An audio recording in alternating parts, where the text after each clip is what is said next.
ہمارے دو دشمن ہیں جو ہمیں جادہ مستقیم سے ہٹانے کے لیے دن رات کوشاں ہیں، ایک نفس اور دوسرا شیطان۔ نفس اور شیطان دونوں دشمن ہمیں راہ حق سے ہٹانے کے لیے دن رات جد و جہد میں ہیں اور ہمارے خلاف مساعی جد و جہد اور محنت کر رہے ہیں۔ ان میں جو نفس ہے وہ بڑا دشمن ہے یا شیطان بڑا دشمن ہے؟ عمومی طور پہ تو یہ کہا جاتا ہے کہ شیطان نے ہمیں ورغلا دیا، لیکن شیطان جب خود ورغلایا گیا، شیطان جب شیطان بنا تو اس وقت کوئی دوسرا شیطان تو نہیں تھا جس نے شیطان کو ورغلایا، وہ نفس تھا جو شیطان کو بھی شیطان بنا۔ نفس نے اندر سے سر اٹھا کے کہا تھا نا، آنا خیر منہ، میں بہتر ہوں، اور باقاعدہ دلیل کھڑی کر لی اس کے نفس نے، خلقتنی من نار وخلقتہ من طین، مجھے تو نے آگ سے پیدا کیا ہے، اسے تو نے مٹی سے پیدا کیا۔ مٹی افضل نہیں ہوتی، مفضول ہوتی ہے، اور آگ اٹھتی ہے اوپر کو جاتی ہے، یہ افضل ہے، لہٰذا افضل مفضول کو سجدہ کیسے کرے؟ میں سجدہ نہیں کروں گا۔ باقاعدہ اس کے نفس نے ایک دلیل تراشی۔ اللہ اگر چاہتا اس کی دلیل کے بخی اور دھیڑ کے رکھ دیتا، لیکن اللہ تعالیٰ نے اس کی دلیل کا جواب دینے کی بجائے کہا جا میرے دربار سے نکل جا۔ اس نے کہا مالک مجھے مہلت دے دے، کہا جا قیامت تک تجھے مہلت۔ اللہ اکبر۔ تو اب شیطان کو شیطان بنانے والا نفس ہے جس نے اندر سے کھڑے ہو کے کہا انا خیر منہ، میں بہتر ہوں۔ اس میں نے شیطان کا بیڑا غرق کر،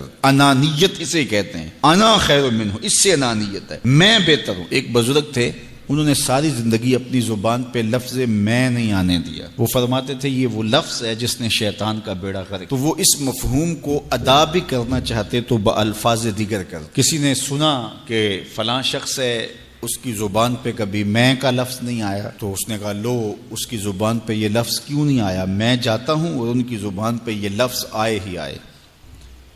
ہر شخص کی اپنی ترجیحات ہوتی ہے۔ ایک مہم پہ نکلا کہ ان کی زبان پہ لفظ میں لے کر آنا گیا۔ حضرت بیٹھے تھے، حضرت ایک مسئلہ پوچھنے آیا ہوں۔ بیٹا پوچھئے۔ کہا شیطان کو کس چیز نے برباد کیا تھا؟ حضرت اب تو بولیں گے نا کہ میں نے اس کا بیڑا غرق کیا تھا، تو کہوں گا جیسے بھی زبان پہ لفظ تو آ گیا، اور شیخ بھی بڑے سمجھدار تھے، سمجھ گئے اس کی نیت کے کھوٹ کو کہ یہ کیوں آیا ہے اور یہ مسئلہ کیوں پوچھ رہا۔ ہر مسئلہ تفہیم کے لیے نہیں پوچھا جاتا، اس کے مقاصد اور بھی ہوتے ہیں، اور اہل اللہ کو اللہ نے وہ بصیرت دی ہوتی ہے جو سائل کے انداز سے سمجھتے ہیں کہ اس کے مقاصد۔ تو کہا حضرت پوچھنے آیا ہوں کہ شیطان کو کس چیز نے برباد کیا؟ حضرت فرمانے لگے نماز کا ٹائم ہو گیا، ابھی جماعت کھڑی ہونے والی ہے، نماز کے بعد اس پہ بات کر۔ خیر نماز ہوئی، سلام پھرا تو حضرت خود فرمانے لگے کسی نے پوچھا تھا کہ شیطان کو کس چیز نے برباد کیا؟ جواب دینا چاہ رہا ہوں، کس نے پوچھا تھا؟ جھٹ کھڑا ہو گیا میں نے۔ کہا بس اسی نے اس کا بیڑا غرق کر دیا۔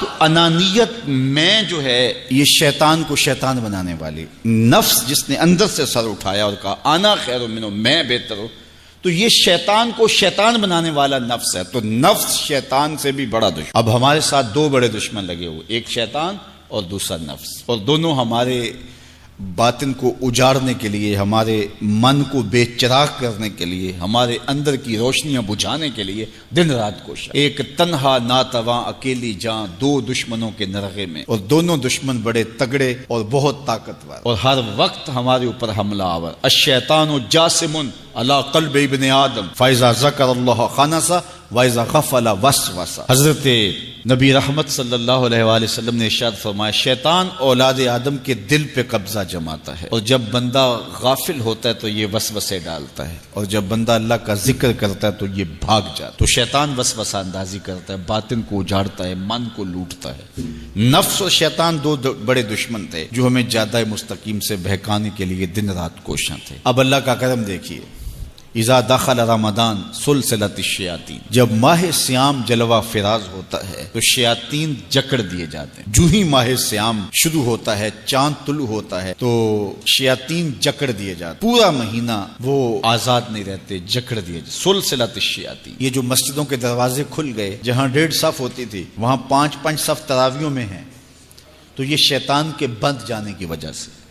لیکن مہنگائی کا طوفان ہے، بد نگاہی ہے، بد تہذیبی ہے، جھوٹ ہے، دیگر امور بد بھی جاری ہیں، یہ نفس کے موجود ہونے کی۔ نیکی کا ماحول پیدا ہوا یہ شیطان کے بند جانے کی وجہ، لیکن ہماری برائیاں بدستور موجود ہیں یہ نفس کے موجود ہونے کی وجہ سے۔ اب ہمارے لیے آسانی یہ ہو گئی کہ دو دشمن تھے جن کا ہمارے سے مقابلہ تھا، ایک نفس اور دوسرا شیطان۔ ہمارے لیے یہ سہولت ہو گئی کہ ہمارا ایک دشمن باندھ دیا گیا، اب دشمن ایک ہے جس سے ہم نے ماہ سیام میں اور وہ دشمن کون کون سا ہے؟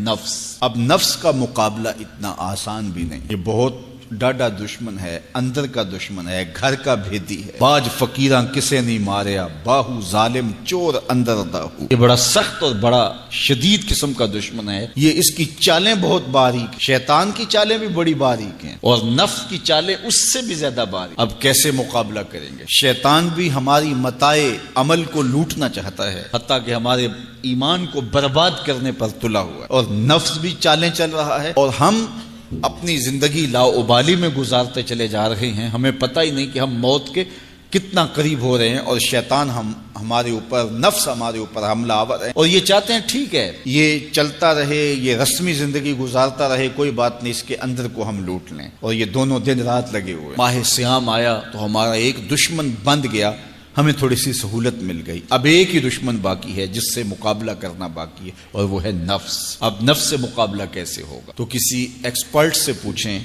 کہ جناب نفس ہے، ہم کمزور ہیں، شیطان دشمن ہمارا بندہ ہوا ہے، 2 محاذ کھلے تھے تنہا جان کے لیے، ایک محاذ بند ہو گیا، اب ایک ہی محاذ ہے، مقابلہ کرنا ہے تو کیسے کرنا؟ اللہ اکبر۔ تو ہم اقبال کی بارگاہ میں عرض کیا کہ آپ بتائیے۔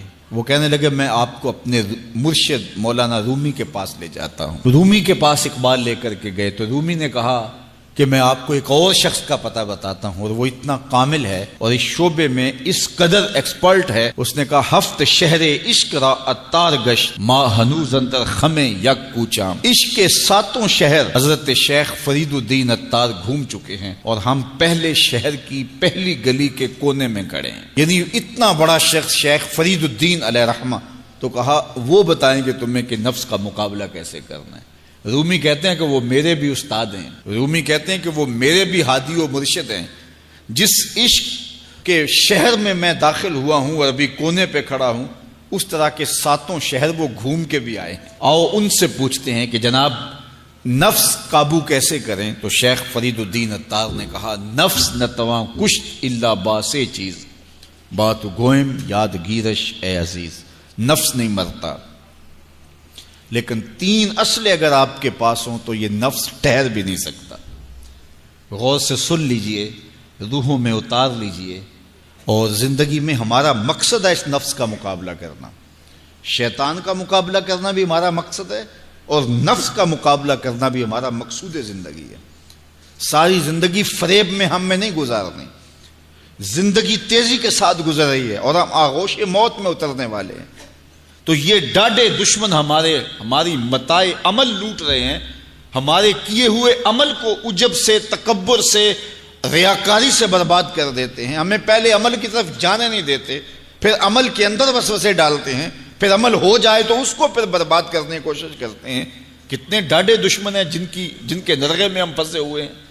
تو پھر ہمیں کوئی بندہ مل گیا ہے جو بتا رہا ہے کہ جناب اس کا مقابلہ ایسے کریں گے، تو پھر اس کی سن لیں ہم اور غور کر لیں اور اپنے اندر اتریں۔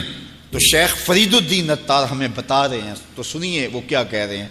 نفس نتواں کشت الا باسے چیز، نفس نہیں مرتا، یہ بڑا ڈاڈا ہے، لیکن 3 اسلحے اگر آپ کے پاس ہوں تو یہ ٹھہر بھی نہیں سکتا۔ وہ 3 اسلحے کون سے ہیں؟ خنجر خاموشی و شمشیر جو، نیزائے تنہائی و ترک ہجو۔ ایک خاموشی کا خنجر، دوسرا بھوک کی تلوار، اور تیسرا تنہائی کا نیزہ۔ یہ 3 اسلحے تمہارے پاس ہوں تو پھر نفس ٹھہر بھی نہیں سکتا۔ خاموشی کے خنجر سے نفس پہ وار کیا جا سکتا ہے۔ میرے اور آپ کے آقا و مولا نے فرمایا من صامت نجا، جس نے خاموشی اختیار کی وہ نجات پا گیا۔ ہماری زندگی کے جتنے بھی برے اعمال ہیں ان میں سے سب سے زیادہ برے اعمال ہماری زبان کرتی ہے۔ ہمارے ہاتھ بھی گناہ کرتے ہیں، کسی پہ ظلم کریں تو گناہ کرتے ہیں، ہمارے پاؤں بھی گناہ کرتے ہیں، برائی کے اڈے پہ چل کے جاتے ہیں، ہماری آنکھیں بھی گناہ کرتی ہیں، ہماری سوچیں بھی گناہ کرتی ہیں، ہم حرام کمائیں کھائیں تو پیٹ بھی ہمارا گناہ کرتا ہے، لیکن سب سے زیادہ گناہ ہماری زبان کرتی ہے۔ جھوٹ یہ بولتی ہے، غیبت یہ کرتی ہے، بہتان یہ لگاتی ہے، گالی گلوچ سب و شتم یہ کرتی ہے، گلے شکوے کا انداز، ناشکری کا لہجہ یہ اختیار کرتی ہے۔ اسی لیے میرے اور آپ کے آقا و مولا نے فرمایا جو تمہارے 2 جبڑوں کے درمیان ہے، یعنی تمہاری زبان اور جو دو ٹانگوں کے درمیان ہے تمہاری پارسائی کی جگہ، ان دو چیزوں کی تم مجھے ضمانت دے دو، میں محمد تمہیں جنت کی ضمانت دے دیتا ہوں۔ تو اپنی زبان کی حفاظت کرنی ہے۔ دیکھیے یہ سننے کے لیے چیزیں نہیں ہیں محض، بلکہ ان پر ہم عمل کریں، اور آج سے ہی دیکھیے یہ موسم رحمت ہے، رحمت کی برکھا برس رہی ہے، اور یہ موسم نور ہمارے سیکھنے کے لیے ہے۔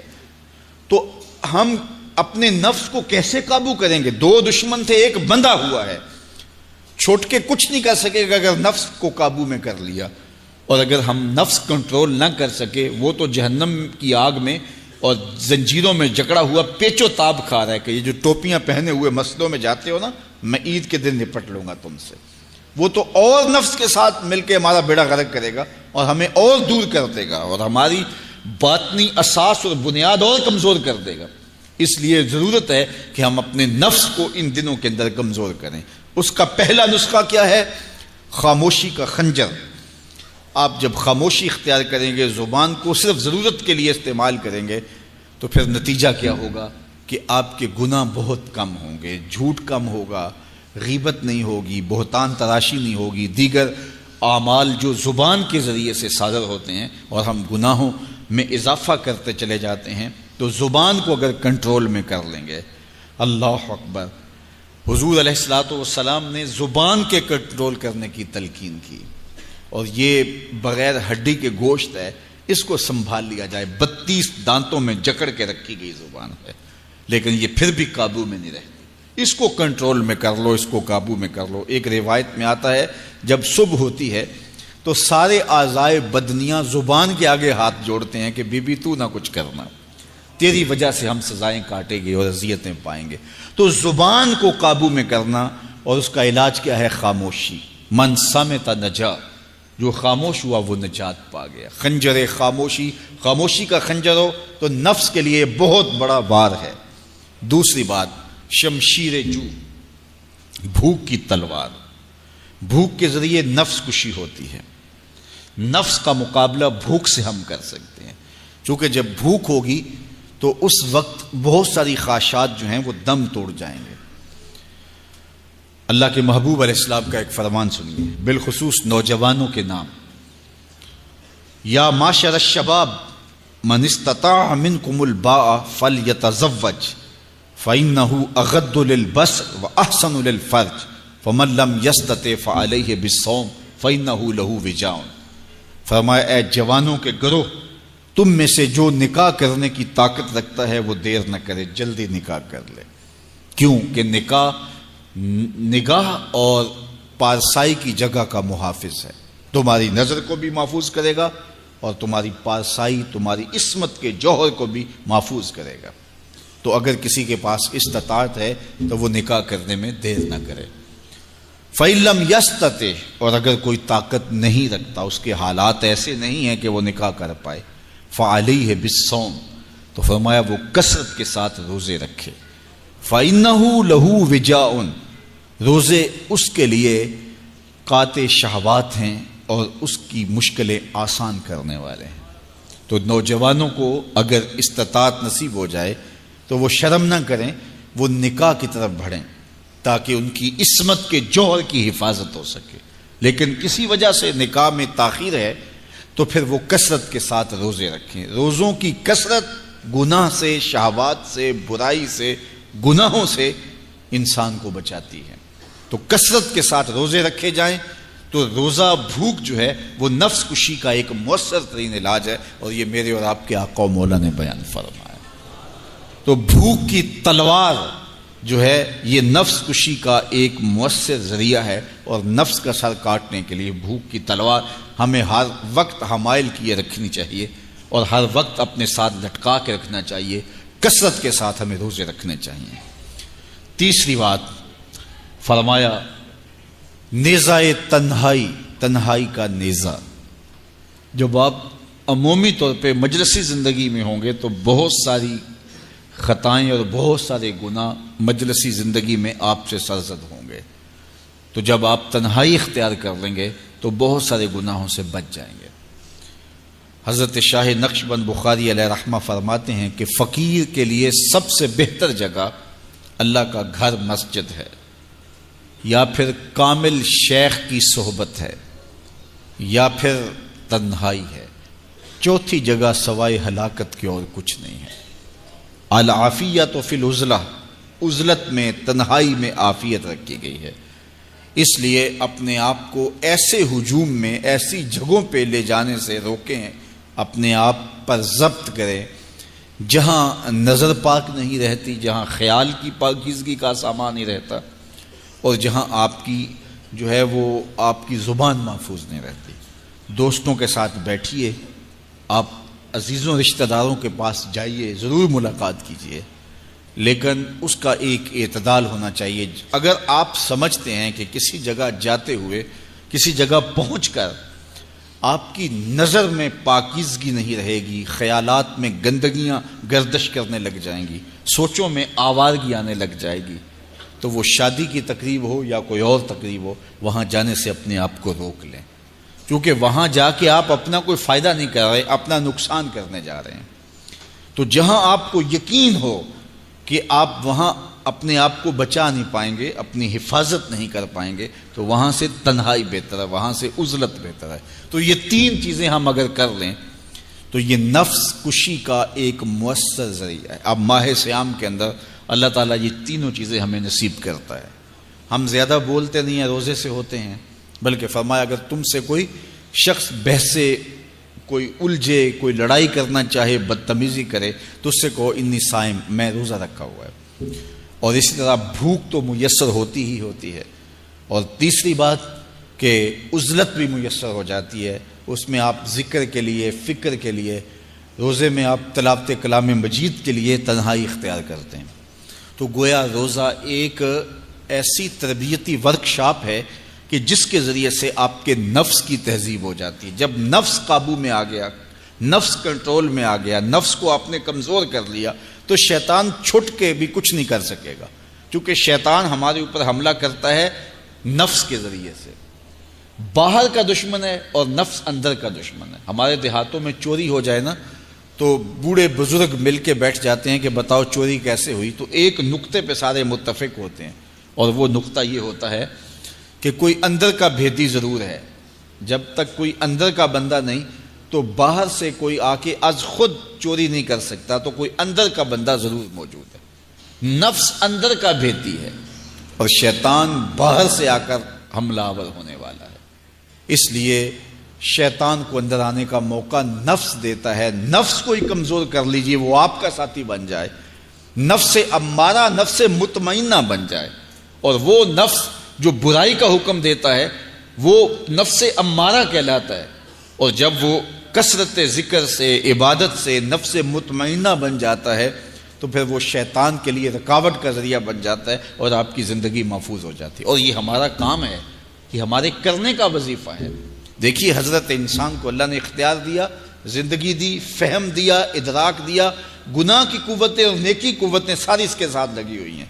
اس نے صرف ایک لا ابالی شخص کی طرح زندگی نہیں گزارنی کہ جو سامنے آ گیا کھا لیا اور جو زبان پہ آ گیا بول دی، ایسا نہیں ہے۔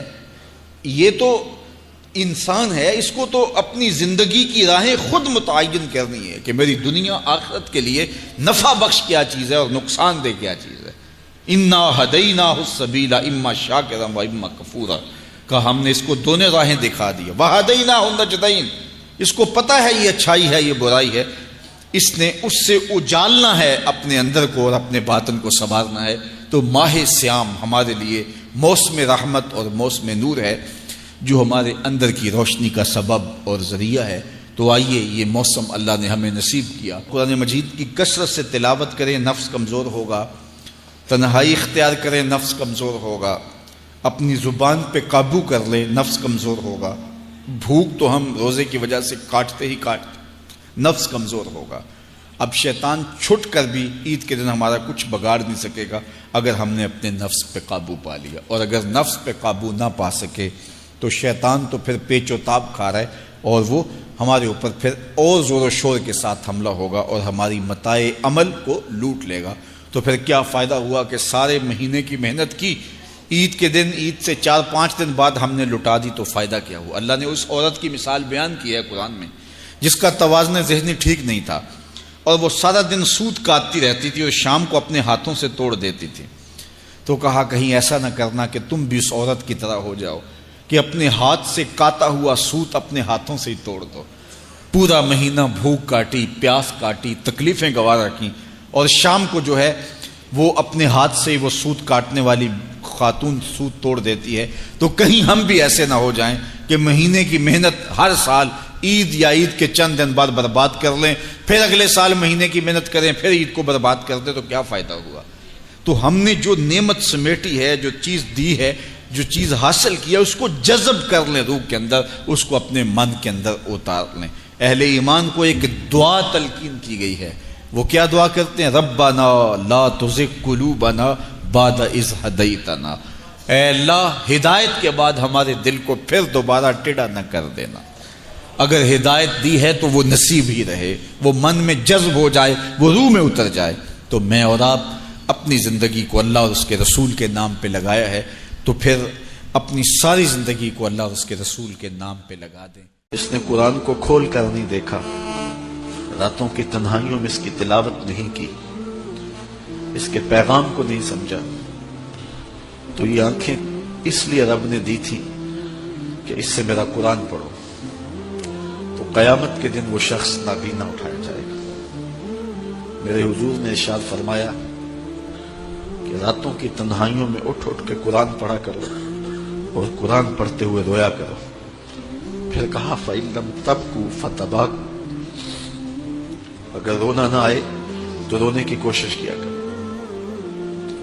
حضرت داتا گنج بخش علی حجویری سے ایک مرید نے پوچھا، حضرت اگر رونے کی کوشش کریں پھر بھی رونا نہ آئے؟ فرمایا مقدر پہ رویا کرو۔ اتنے سنگ دل ہو گئے ہو، اس آنکھ میں کوئی بھلائی نہیں ہے جو رب کے خوف میں روتی نہیں ہے۔ رومی کہتے ہیں جہاں پانی چلتا ہے وہاں سبزہ اگتا ہے، اور جہاں آنسو چلتے ہیں وہاں رب کی رحمت اترتی ہے۔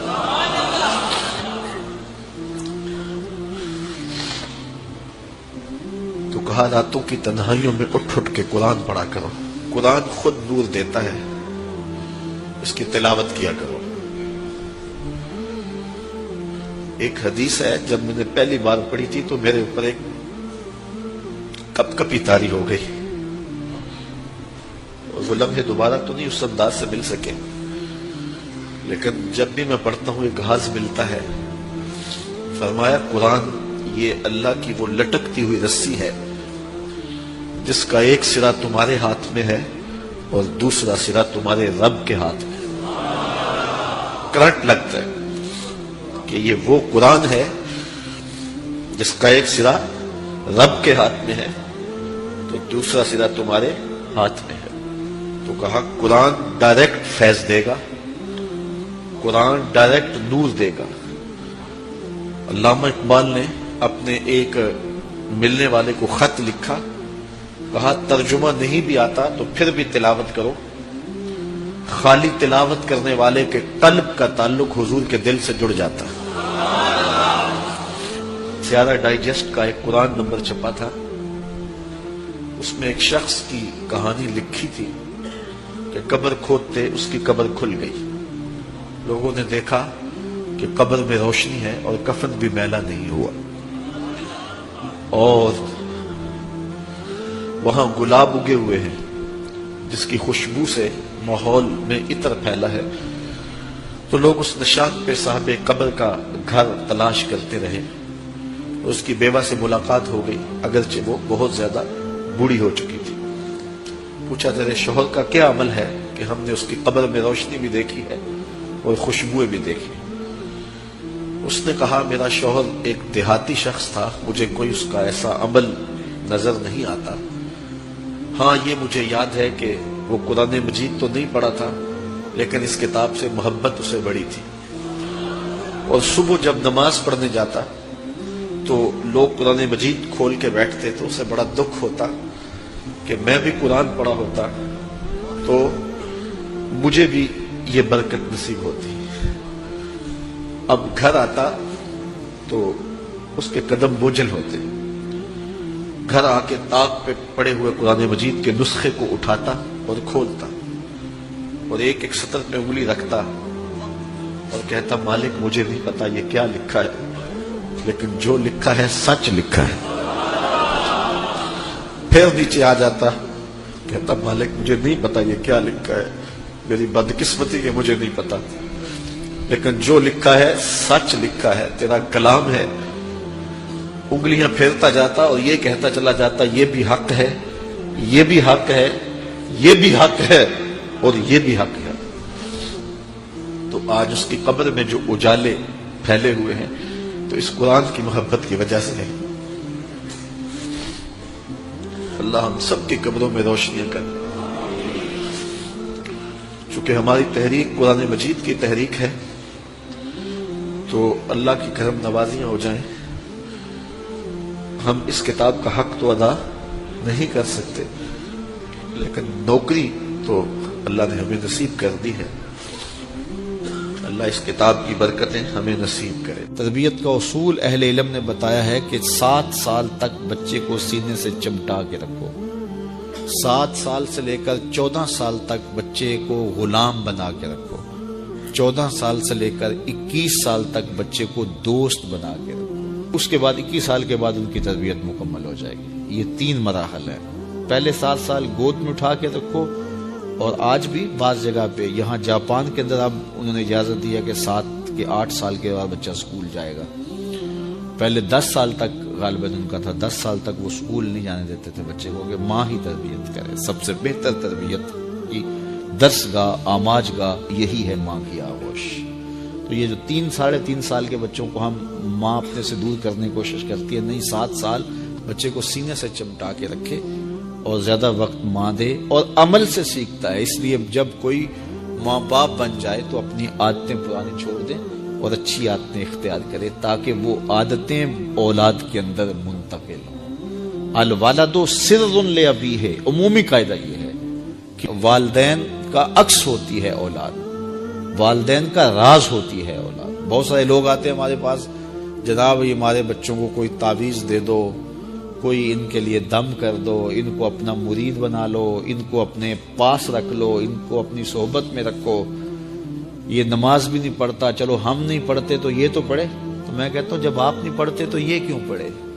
یہ کیسے؟ یہ اصول یہ ہے کہ آپ کریں گے تو یہ کرے گا، لیکن آپ کہتے ہیں کہ ہم نہیں کرتے یہ تو کرے۔ ایک چور بھی چاہتا ہے کہ میرا بیٹا ولی ہو، جس طرح آپ ماحول فراہم کریں گے اس طرح کا جو ہے وہ عکس آپ کا اولاد ہوگی۔ حضور نے فرمایا ہر پیدا ہونے والا بچہ فطرت اسلام پہ پیدا ہوتا ہے، فطرت سلیمہ پہ پیدا ہوتا ہے۔ اب اس کے ماں باپ اس کو عیسائی بناتے ہیں، اس کے ماں باپ اس کو یہودی بناتے ہیں، اس کے ماں باپ اس کو مجوسی بناتے ہیں۔ تو یہ عمومی طور پہ ماحول اس کو فراہم کرتا ہے، لیکن فطرتاً اگر اس کو کوئی سبق ماں باپ کی طرف سے نہ ہو تو وہ فطرتاً اسلام پہ ہو، کیونکہ فطرت سلیمہ یہ ہر شے کی اصل ہے۔ ہر انسان پیدا ہوتا ہے تو فطرت سلیمہ میں پیدا ہوتا ہے۔ تو اچھے والدین اچھی تربیت کی ضمانت ہے۔ تو جب کوئی کسی شخص کی شادی ہو جائے تو شادی سے ویسے بھی دین کی تکمیل ہو جاتی ہے، تو پھر اپنی عادات کو بھی بہتر کرے، اور تاکہ آنے والی اولاد نے اس کے عمل سے سیکھنا ہے، اس کے رویے سے سیکھنا ہے، اس کے طرز زندگی سے۔ عیش کی زندگی ہو یا تیش کی زندگی، خوشی کا مرحلہ ہو یا مرحلہ غم ہو، آپ دیکھو نارمل زندگی کے اندر تو آپ معتدل ہوں گے ہی ہوں گے، لیکن جب آپ کا بیلنس خراب ہوتا ہے خوشیوں کے وفور کی وجہ سے، اس وقت پتہ چلے گا۔ یہ ہے انسان کا امتحان، یہ ہے انسان کی آزمائش۔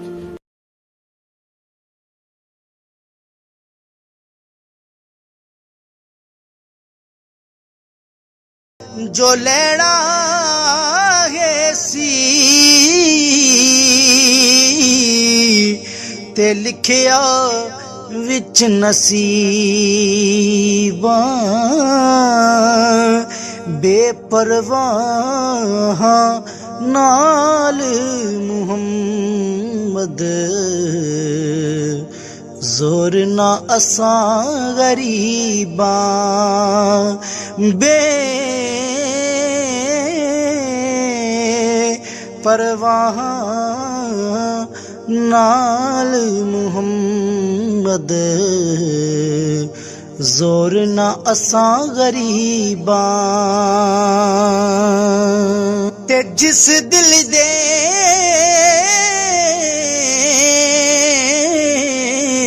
وچ جس دل دے